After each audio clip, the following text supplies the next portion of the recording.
ever wondered, of all the colors on earth, why were two colors chosen? Black color and white color. Follow me on this one. You take a white color, you associate it with Jesus Christ. You associate it with the angels. You associate it with purity and everything wonderful and everything desirable. And then you take a race that's not even white and you say you are white. Yes. And then you take another color. You associate it with the devil. You associate it with everything undesirable. I've never seen a bank robber wearing a white mask. All the villains on movies are black. Everything undesirable is black. And then you take another race that are not even black and say, you guys, you are black. Yeah. Now go at it. Speak, my sister. As we black mothers are trying to raise our children in our own homes, as much as we try to tell them that you're black and you're beautiful, guess what? The minute they step outside the door, the messages are completely different. A barrage of subliminal messages telling our children that that which you represent is horrible. How do we fight against that? How do I tell my granddaughter that you're black and beautiful, but the world tells her otherwise? The voices echoing her blackness as a symbol of everything undesirable are much, much louder than even we black mothers, we come together, we can never drown those subliminal messages. They were all by design. Let me take you to the beginning. Certainly for Africa, your continent.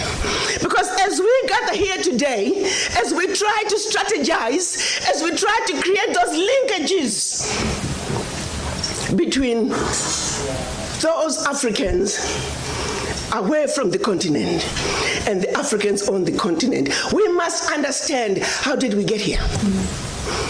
And for Africa, it starts with that monumental decision when the colonizers, came together in Berlin in 1884. And let me say, prior to 1884, they were coming to Africa in a haphazard way.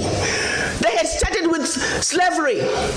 And then when they felt like they needed the slaves to stay on the continent, they say, oh, we no longer believe in slave trade. Let's stop it. No. It was really just another way of saying the labor is needed on the continent. Let's keep the monkeys on the continent so we can continue to exploit them.